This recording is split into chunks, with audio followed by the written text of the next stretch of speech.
নমস্কার সবাইকে। সবাই কেমন আছো? আশা করছি সবাই ভালো আছো। শুভ নববর্ষ আর অনেক অনেক ভালোবাসা রইল। নতুন বছরটা যেন সবার খুব ভালো কাটে। ভিডিও শুরুতেই আমি তোমাদের কাছ থেকে ক্ষমা চেয়ে নিচ্ছি। হ্যাঁ, তোমরা বলতেই পারো ক্ষমা চাইছো কেন?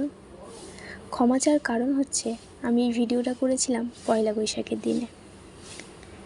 পয়লা বৈশাখের দিনে আমাদের গ্রামেতে কী কী নিয়ম পালন করা হয় সেটাই তোমাদের সাথে শেয়ার করব বলে, আর আমাদের গ্রামের পরিবেশ দেখাবো বলে।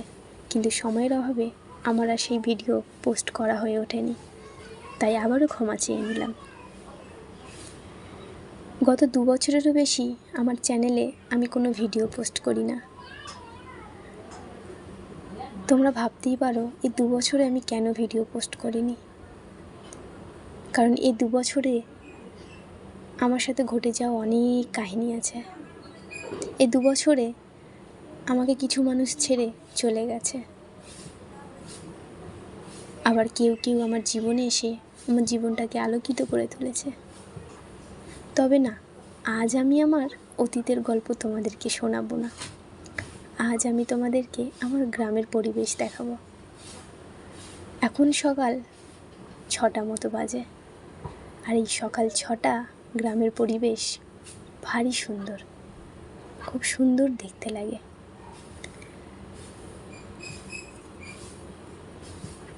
আমি আশা রাখছি আমার এই ভিডিওতে তোমরা অনেক ভালোবাসা দেবে, ঠিক আগের মতো। তাই মনের সাহস নিয়ে আমি আবার আমার ভিডিও শুরু করলাম। কারণ অনেক দিন ধরেই ভাবছিলাম ভিডিও করব, তবে করে উঠতে পারছিলাম না। তবে আজ আমি চেষ্টা করলাম একটা ভিডিও করার। তো সকাল সকালই পয়লা বৈশাখের দিন মা রান্না বসিয়ে দিয়েছে। তবে আজ যে শুধু সকালে রান্না হচ্ছে তা কিন্তু নয়। আমাদের রোজই সকাল 8টার মধ্যে রান্না কমপ্লিট হয়ে যায়, কারণ আমার বর সকাল 8টার মধ্যে অফিস বেরিয়ে যায়। বাড়িতে আমরা 4টে মানুষ থাকি, 2টো মানুষ সকালেই বেরিয়ে গেছে, আর 2টো মানুষ বাড়িতে আছি। মানে আমার শ্বশুরমশাই সকাল 6টার মধ্যে বেরিয়ে যায়, আর আমার বর সকাল 8টার মধ্যে। বাড়িতে পড়ে থাকি আমি আর মা, মানে শাশুড়ি মা। সেই জন্য আমরা ঠিক করেছিলাম পয়লা বৈশাখের দিনে সকালের খাবার দাবার একদম সাদামাটা করব। তাই কলা ভাজা, আলু ভাজা, বেগুন ভাজা, পটল ভাজা, ডাল, শাক ভাজা আর উচ্ছে ভাজা করেছিলাম। এটাই সকালের খাবার দাবার বলতে পারো। আর ঠিক করেছিলাম রাত্রে যখন 4 জনে একসাথে খাবার দাবার খাওয়া হবে তখন একটু মাংস রান্না হবে। তো সেটা ভেবেই আমাদের দুপুরের রান্না এটাই ছিল। একসাথে খাওয়া দাওয়া করতে কার না ভালো লাগে বলুন? আর সবাই যদি একসাথে খাওয়া দাওয়া করি তাহলে তো আরও ভালো লাগে। তো এদিকে ওর টিফিনটাও আমি গুছিয়ে দিয়েছিলাম আলু ভাজা আর ডিম ভাজা দিয়ে। কারণ প্রচুর গরম পড়েছে, তো তাই খাবার দাবার সেরকম একটা ভালো থাকে না। আর এদিকে ও যেগুলো পরে অফিসে যাবে সে কটাও আমি গুছিয়ে রেখেছি। তারপর বাড়ির সমস্ত কাজ সেরে চলে এলাম আমার ঠাকুর ঘরে। ঠাকুর ঘরটা একটু অগোছালো বা ছোট্ট বলতে পারো, তবে এটা আমার খুব শান্তির একটা জায়গা, যেখানে আমার 1 ঘন্টারও বেশি সময় লাগে। তার কারণ আমি এখানে বসে থাকতে বেশি পছন্দ করি। তোমাদের সাথে গল্প করতে করতে আমি আমার মহাদেবকেও স্নান করিয়ে দিচ্ছি দুধ আর গঙ্গা জল দিয়ে। দুধটা রোজ পাওয়া যায় না, তবে আজ পেয়েছিলাম, তাই আলাদা করে সরিয়ে রেখেছিলাম আমার মহাদেবের জন্য, যে আজ আমি বছরের প্রথম দিনে আমার মহাদেবকে দুধ গঙ্গা জল দিয়ে স্নান করাবো। আর কাল আমি সন্ধ্যাবেলা ফুল নিয়ে রেখে দিয়েছিলাম, কারণ এত সকালবেলা ফুলওয়ালা আসে না। আর আমি জানতাম যে আজকে আমি সকাল সকাল আমার মন্দিরে ঢুকবো, তাই আগের দিন আমি সব কিছু কিনে রেখেছিলাম। আর বাড়িতে সেরকম কিছু ফল ছিল না, শুধু কলা ছিল, তাই কলা আর বাতাসা দিয়ে আমি আমার ভগবানদেরকে সেবা দিয়ে দিলাম। এই যে তোমরা আমার কার্তিককে দেখছো, এই আমার কার্তিককে আমার বরের ভাইরা বিয়ের পরেই প্রথম বছর দিয়েছিল। আমরা 1 বছর পুজো করে তারপর রেখে দিয়েছিলাম। সবাই কার্তিককে ফেলে দিয়ে আসে, কিন্তু আমি ফেলিনি। তোমরাই বলো তো, কেউ কোনো দিনও কারোর ছেলেকে ফেলে দিতে পারো? তাই আমিও আমার ছেলে ভেবেই রেখে দিয়েছিলাম আমার মন্দিরে। তারপর চলে এলাম তুলসী মঞ্চপে। তুলসী মঞ্চপেও এই একটা নিয়ম দেখো, পয়লা বৈশাখের প্রথম দিন এইরকম একটা মালসা ছেঁদা করে টাঙানো হয়, তাতে প্রত্যেক দিন জল দিয়ে এইভাবেই নিয়ম পালন করা হয়। তারপর চলে এলাম আমাদের পরিবারের, বলা ভুল হবে, আমাদের বংশেরই বংশ পরম্পরা মন্দির, যেটা অনেক বছর পুরানো।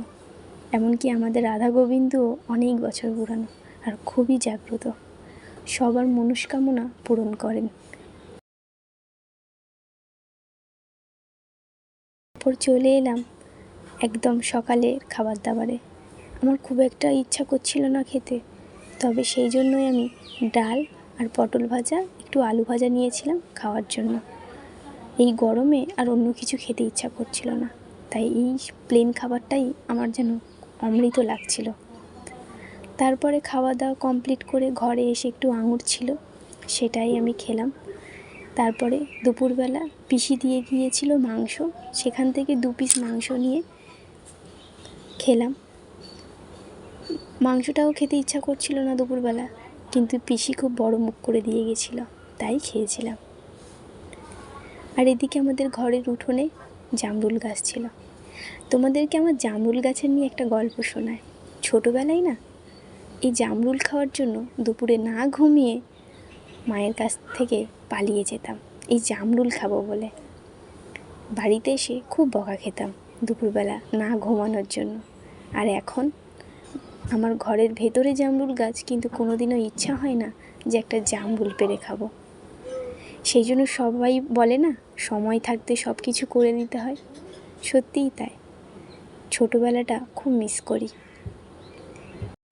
তারপর তোমাদের সাথে গল্প করতে করতেই আমি আমার বাড়ির সমস্ত কাজ একটু একটু করে সেরে নিচ্ছিলাম। ঠিক দেখলাম 2টো পাখি, শালিক পাখি আমাদের ঘরের চালের ওপরে বসে আছে। এত ভালো লাগছিল দুজনকে দেখে, তাই আর নিজেকে সামলাতে না পেরে ভিডিও করে নিচ্ছিলাম। কি ভালো লাগছে না? তারপর চলে এলাম একদম রাত্রের খাবার দাবারে। রাত্রের খাবার দাবারে সকালের কিছু তরকারি বেঁচে ছিল, যেমন ভাজা, শুক্তো, চাটনি, এগুলো। কারণ 2টো মানুষ বাড়িতে থাকি, কতই বা খাবো বলো। তারপরে এদিকে আমি বলেছিলাম তোমাদেরকে, পিসি মুরগির মাংস দিয়ে গিয়েছিলো, তো সেটাও একটু ছিল। আর তোমাদের দাদাভাই অফিস থেকে আসার পথে একটু খাসির মাংস এনেছিল, ওটা আমি, বাবা আর তোমাদের দাদাভাই খাবো। মা তো খাসির মাংস খায় না, মায়েরই মুরগির মাংসতে হয়ে যাবে। তো এটাই ছিল আমাদের রাত্রের খাবার দাবার। আর এটা ছিল আমার সারা দিনের গল্প। হ্যাঁ জানি, সারা দিনের গল্প একটা ছোট্ট 10 মিনিটের ভিডিওতে বোঝানো যায় না, তবে চেষ্টা করলাম। তো আবার দেখা হবে নতুন কোনো ভিডিওতে। ততক্ষণে সবাই খুব ভালো থেকো, সুস্থ থেকো আর সাবধানে থেকো। আর আশা রাখছি আমার ভিডিওতে তোমরা অনেক ভালোবাসা দেবে। তো চলো, ততক্ষণে টাটা।